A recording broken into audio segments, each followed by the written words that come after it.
Hello students, today we will study about integrated rate equation। कि आज हम पढ़ेंगे कि हम zero order first order reaction के लिए इंटीग्रेटेड रेट इक्वेशन किस तरह से डिटरमाइन करते हैं। तो चलिए शुरू करते हैं। इंटीग्रेटेड रेट इक्वेशन में सबसे पहले हम फॉर जीरो ऑर्डर रिएक्शन कि हम जीरो ऑर्डर रिएक्शन की इंटीग्रेटेड रेट इक्वेशन कैलकुलेट करेंगे, डिटरमाइन करेंगे। कैसे हम डिटरमाइन करेंगे? तो सबसे पहले तो बच्चों आपको जीरो ऑर्डर रिएक्शन की डेफिनेशन आनी चाहिए कि what is the zero order reaction. वो हम पहले पढ़ चुके हैं ऑर्डर ऑफ रिएक्शन के अंदर कि जीरो ऑर्डर रिएक्शन क्या आएंगे, whose concentration term raise to power zero. तो इसको डिफाइन तो आप कर ही दोगे। अब हमने इंटीग्रेटेड रेट इक्वेशन कैलकुलेट करनी, या कह सकते हैं हम इंटीग्रेटेड रेट इक्वेशन के अंदर हम रेट कांस्टेंट की वैल्यू डिटरमाइन करते हैं कि रेट कांस्टेंट हम कैसे कैलकुलेट करेंगे। तो यहाँ से हमने शुरू में मान के चलना पड़ेगा कि हमें कोई भी जीरो ऑर्डर रिएक्शन ले लेते हैं। तो हम लिखेंगे let us consider a zero order reaction, कि हमने कोई भी एक जीरो ऑर्डर रिएक्शन कंसीडर कर लेते हैं हम कि हमारे पास रिएक्टेंट आर से कोई भी प्रोडक्ट बन रहा है, कुछ भी बन रहा हो जाए। रिएक्टेंट आर ले लिया हमने कि आर से हमारे पास क्या हो रहा है, प्रोडक्ट हो रहा है। तो जैसे कि हम पहले पढ़ चुके हैं कि हमारे पास रेट इज इक्वल टू क्या होती है, डेफिनेशन से जो हमने शुरू में ही पढ़ा था फर्स्ट लेक्चर में, क्या पढ़ा था हमने, minus delta R D R upon D T, differential rate equation पढ़ी थी।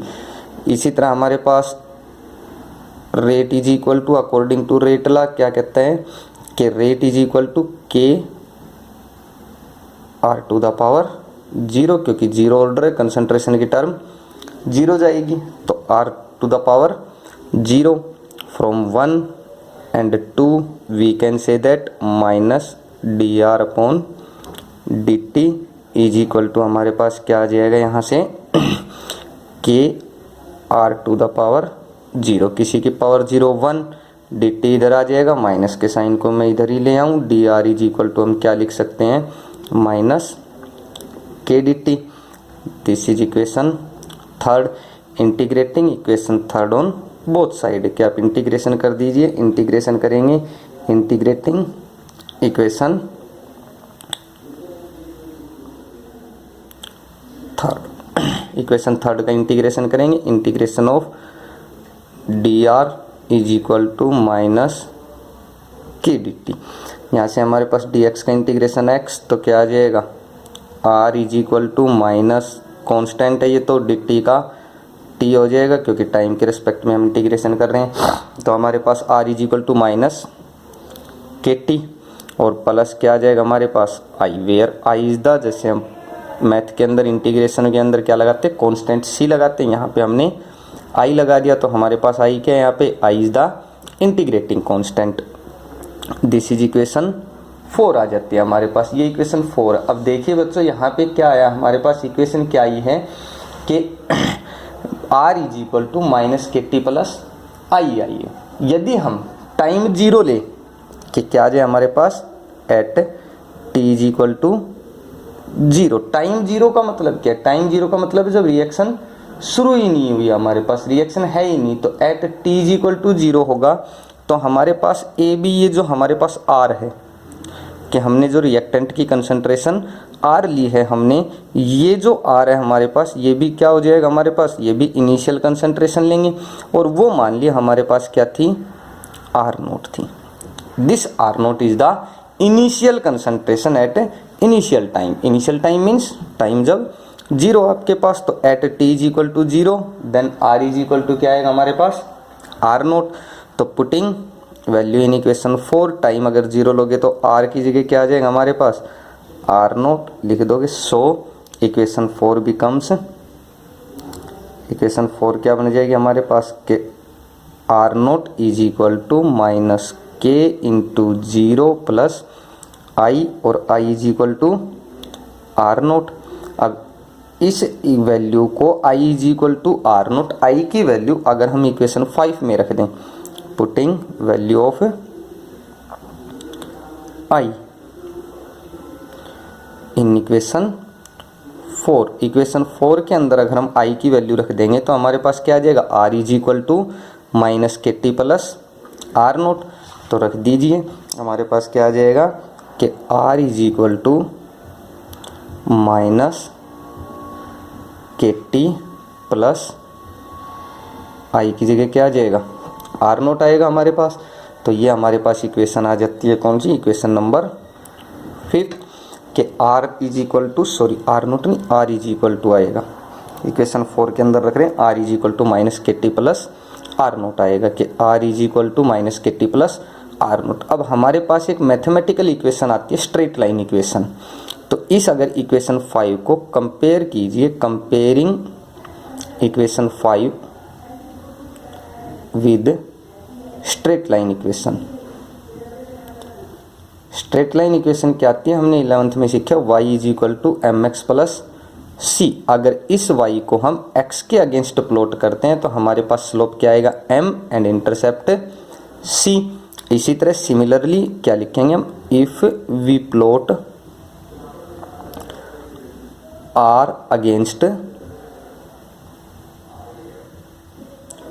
t, अगर हम r को t के अगेंस्ट प्लॉट करेंगे देन तो हमारे पास क्या आएगा, स्लोप क्या आएगा हमारे पास, is equal to slope will be minus K and intercept will be, intercept क्या आ जाएगा, R naught with straight line. कि हमारे पास ग्राफ भी क्या आएगा, एक स्ट्रेट लाइन ग्राफ आएगा। और जो ग्राफ आएगा आपके पास वो ये आएगा आपके पास ग्राफ, कि यहाँ पे आप दिखा सकते हो, ये तो आपके पास आर है कंसंट्रेशन, ये टाइम है, यहाँ से आपके पास ये ग्राफ आ जाएगा। तो इसका जो स्लोप होगा ये इधर डिक्रीज हो रहा है माइनस के एंड इंटरसेप्ट क्या आ जाएगा, r naught. Is that clear. अब हमने के की वैल्यू निकालनी है तो आप इस इक्वेशन 5 को रीअरेंज कर लीजिए कि रीअरेंजिंग इक्वेशन 5। तो लिख दीजिए रीअरेंजिंग इक्वेशन 5 वी गेट, क्या मिलेगा हमें, इक्वेशन 5 को हमने के टी लेना है, इधर आके पॉजिटिव के टी और ये आर इधर जाके माइनस का हो जाएगा। तो हम क्या लिख सकते हैं कि k T is equal to are naught minus r, और क्या लिख सकते हैं k is equal to are naught minus are by t. This is the integrated rate equation for zero order reaction, equation number 6. From equation 6 we can calculate the value of rate constant. rate constant की value निकाल सकते हैं हम। अब alternatively इसको हम कैसे कर सकते हैं, ज़रूरी नहीं आप बुक के मेथड से ही करो, सारे तरीके सही हैं आपके पास। अल्टरनेटिवली देखिए हमारे पास ये थी रिएक्शन कि हम मान लेते हैं late A mole per litre, हमने कितनी भी क्वांटिटी ले ली, जो कंसंट्रेशन लिए वो कितनी लिए, ए ली है, ए mole per litre is the initial concentration.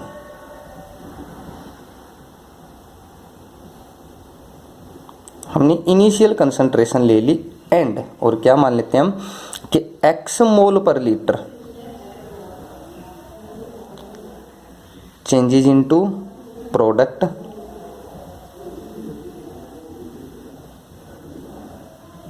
In time T. कि हमारे पास जो रिएक्शन थी उस रिएक्शन के अंदर हमने क्या किया कि शुरू में तो हमने आर से और प्रोडक्ट सिंपल मेथड से लेके चले थे। अगर हम दूसरे तरीके से सोचना चाहें कि जो हमारे पास, इधर देख लीजिए कि हमारे पास जो हमने रिएक्शन ली थी, क्या लिया था, रिएक्टेंट आर से और क्या बन रहा है, प्रोडक्ट बन रहा है। अब इस रिएक्शन में हमने क्या किया है कि एक्स मोल पर लीटर हमारे पास इनिशियल कंसंट्रेशन थी, ये एक्स मोल पर लीटर थी हमारे पास। अभी क्या किया हमने, अब एक्स मोल पर लीटर हमारे पास शुरू में थी, कब थी, जब हमारे पास टाइम टी था। ओके, अब यहाँ सॉरी टाइम टी नहीं था, जब हमारे पास टाइम 0 था। तो कितनी थी हमारे पास, एक्स मोल पर लीटर थी इसकी concentration at T is equal to 0 के ऊपर मान लेता हूँ मैं। और यहाँ पे प्रोडक्ट क्या होगा, जब टाइम 0 है, रिएक्शन शुरू ही नहीं हुई है, तो प्रोडक्ट कितना आएगा, 0। आफ्टर टाइम टी, कि टी हमारे पास टाइम कितना आ गया, टी आ गया। उस टी टाइम में हमने क्या कहा है कि, सॉरी उल्टा लिख रखा है हमने, यहाँ पे ए मोल पर लीटर इनिशियल लिए हमने, तो यहाँ पे ए ही लिखना पड़ेगा कि हमारे पास इनिशियल में कितना था बेटा, ए था। मैं थोड़ा सा उल्टा लेके चला गया, ए मोल पर लीटर हमारे पास इनिशियल है, वहाँ पे लिखा जो उसी के अकॉर्डिंग लेके चलेंगे कि ए मोल पर लीटर हमारे पास टी टाइम 0 है, टाइम 0 तब ए मोल पर लीटर है, प्रोडक्ट हमारे पास बनेगा ही नहीं क्योंकि टाइम 0 है। टी टाइम के बाद हमने देखा कि क्या हुआ कि एक्स मोल पर लीटर इतना अमाउंट आपका प्रोडक्ट में चेंज हो गया, तो फाइनली हमारे पास बच कितना गया, ए था, एक्स चेंज हो गया, बच कितना गया यहाँ पे ए माइनस एक्स मोल पर लीटर, यही बचेगा हमारे पास। तो ये बच गया, तो हमारे पास वहाँ पे हमने इनिशियल कितना लिया था आर नोट, ये है, फाइनल कितना लिया हमने आर, मतलब ये A minus X. So we can write K is equal to, so K is equal to क्या लिख सकते हैं कि हमारे पास क्या आया था, K is equal to are naught minus are by T, initial minus final. तो हमारे पास क्या है A minus X upon T, क्यों, ये इनिशियल ये फाइनल, क्या आएगा हमारे पास A minus A plus X by T, क्या आ जाएगा हमारे पास K is equal to X by T. इस तरह भी शो कर सकते हैं हम। एक्स बाई टी का मतलब क्या है कि जितना हमारे पास चेंज आया टोटल वो change upon time. Is that clear? तो ये थे हमारे पास integrated rate equation for zero order reaction. अब हम बात करते हैं integrated rate equation for first order reaction. First order reaction के लिए अब हम चलेंगे, तो अब हम करते हैं integrated rate equation for first order reaction. Next,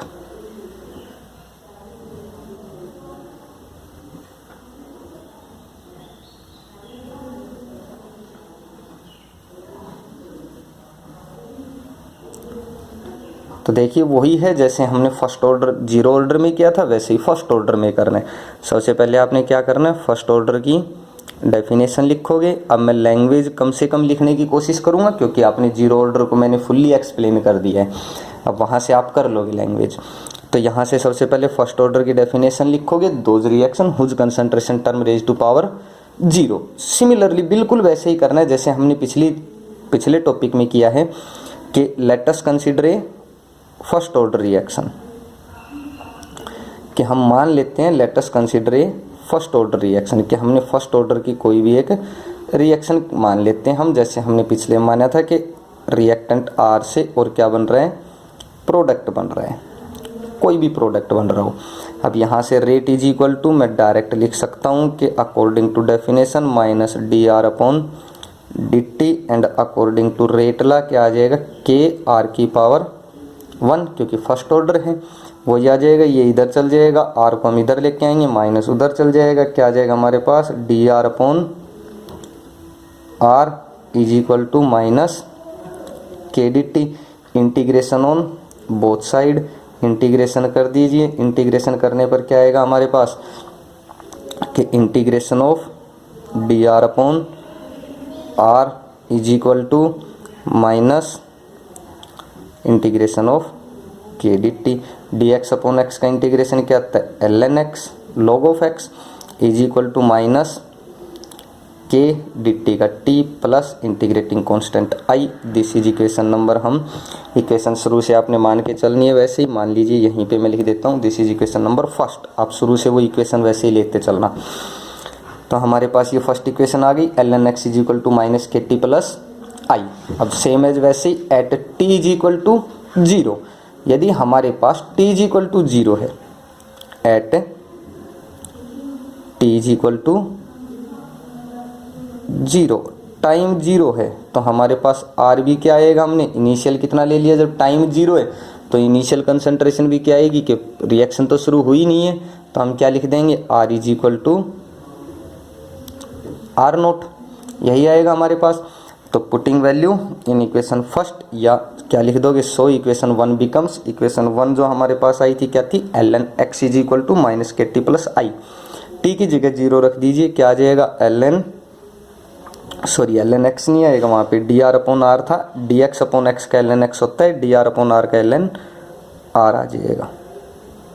तो यहाँ से हमने क्या करना है, आर की वैल्यू आर नोट, तो क्या आएगा l N R naught is equal to minus के इंटू 0 प्लस आई, और आई की वैल्यू क्या आ गई L N R note.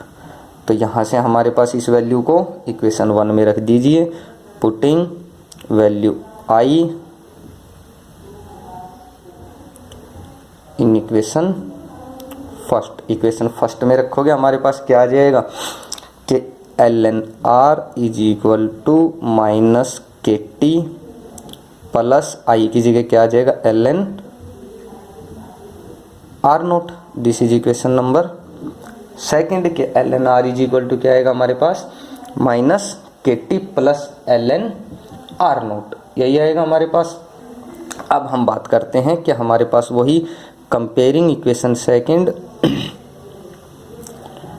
Straight line equation से comparing equation second with straight line equation, short में लिख देता हूँ y is equal to M X plus C. वही करोगे कि व्हेन या if we plot L N R against T, यदि आप एल एन आर को टी के अगेंस्ट प्लॉट करते हो तो आपके पास क्या आएगा slope minus K and intercept L N R note. Similarly आपके पास वैसा ही ग्राफ आ जाएगा कि आप ग्राफ दिखा दोगे, ये आपके पास एल एन आर है, ये आपके पास टी है, क्या आ जाएगा आपके पास this is slope of line minus K, तो स्लोप इज इक्वल टू क्या लिखोगे माइनस के।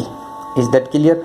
अब इस इक्वेशन सेकंड को हम रीअरेंज कर सकते हैं, वही कि रीअरेंजिंग इक्वेशन सेकंड, रीअरेंज करोगे तो क्या आ जाएगा आपके पास रीअरेंजिंग इक्वेशन सेकंड। हमने तो के की वैल्यू निकालनी है, इक्वेशन सेकंड क्या थी हमारे पास लॉग ऑफ या L N R is equal to minus के T plus L N R naught. K T इधर आके आपके पास क्या हो जाएगा पॉजिटिव, एल एन आर उधर जाके माइनस का क्या होगा K T is equal to L N R naught minus L N R, और यहाँ से हमारे पास log a minus log b क्या होता है log a by B. So K T is equal to क्या आ जाएगा L N R naught upon L N R naught, sorry K T is equal to क्या होगा हमारे पास L N R naught upon R. यहाँ पे reason लिख सकते हो आप because log a minus log b is equal to क्या होता है आपके पास log a बाई b, ये फॉर्मूला होता है हमारे पास।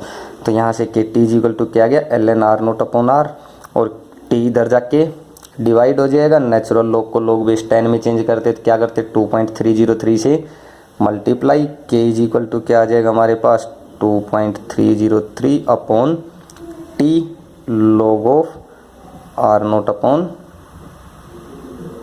आर।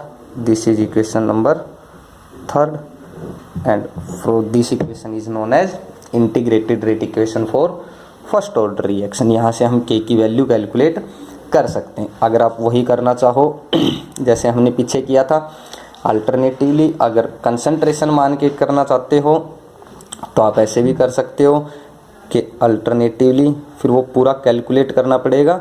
मैं सिर्फ यहीं से सीधा बता रहा हूँ आपको, इंटीग्रेशन लेके चलना पड़ेगा। अगर आप इस कभी ये पूरा ना करके आप सीधा अल्टरनेटिवली छोटा सा कर दो, नहीं, इंटीग्रेशन आपने दिखाना पड़ेगा। मैं सीधा इसी इक्वेशन में वैल्यू पुट करके दिखाता हूँ, जो आपके पास इक्वेशन थर्ड आई थी इसी में वैल्यू पुट करके बता रहा हूँ। हमारे पास क्या होगा कि वही है लेट इनिशियल कंसंट्रेशन कितनी मान ली हमने इस रिएक्शन में कि late A mole per litre is the initial concentration. A mole per litre कब है जब टाइम 0 है, और प्रोडक्ट की यहाँ पे 0 आएगी। After time t, t is equal to क्या ले लिया टी ले लिया हमने टाइम आपके पास टी आता है तो एक्स मोल पर लीटर आपकी चेंज हो गई किसमें प्रोडक्ट के अंदर। तो बच कितनी गई फाइनली ए माइनस एक्स, तो ये तो आर नोट की वैल्यू है, ये आपके पास आर की वैल्यू है। इक्वेशन थर्ड क्या बन सकती है, सो के इज इक्वल टू क्या लिख सकते हैं 2.303 upon t log of r naught की जगह तो ए आ जाएगा और आर की जगह ए माइनस एक्स आ जाएगा, ये भी कर सकते हैं। तो ये है आपके पास integrated rate equation for first order reaction. अभी यही इंटीग्रेटेड रेट इक्वेशन जो है इसके अंदर जो रेट कांस्टेंट की वैल्यू आती है वो 2 डिफरेंट टाइम के ऊपर लेते हैं कि expression for rate constant.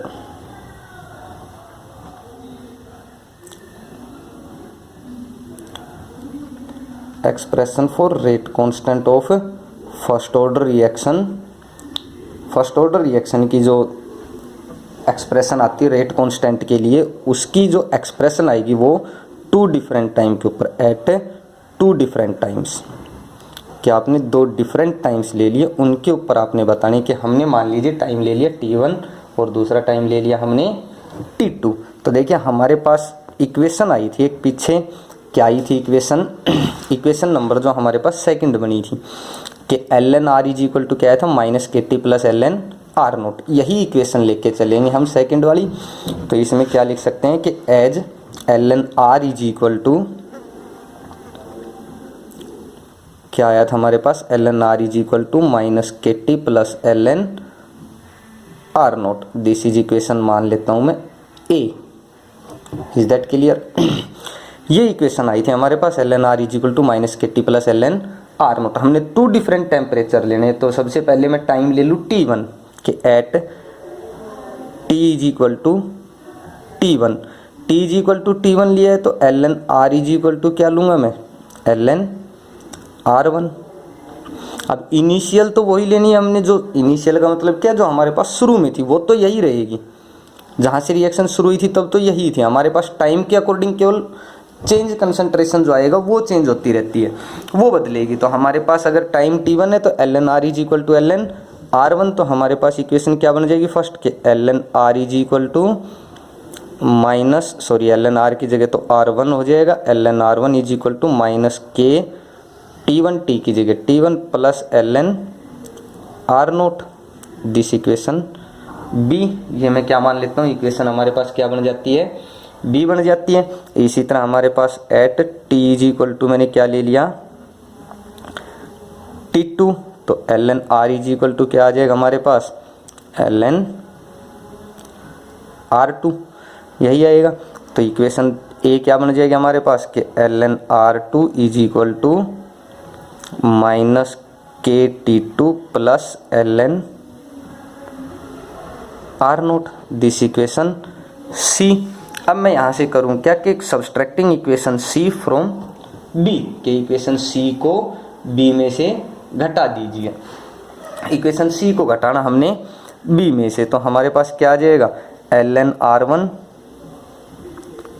Minus ln r2, sorry ये t2 लिया था, r2 ही आएगा यहाँ पे, ln r1 minus ln r2 is equal to क्या आ जाएगा हमारे पास, ln r नोट से तो r नोट कैंसिल हो जाएगा। मैं सीधा लिख रहा हूँ, आपने कंप्लीट करना है। तो यहाँ से ln r नोट से r नोट कैंसिल, क्या बच जाएगा हमारे पास,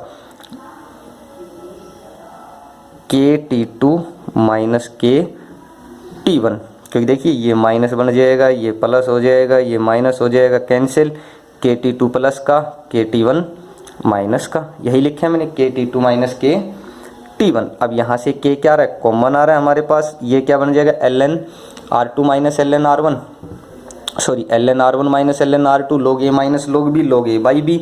और यहाँ से हमारे पास k कॉमन आएगा, t2 माइनस t1।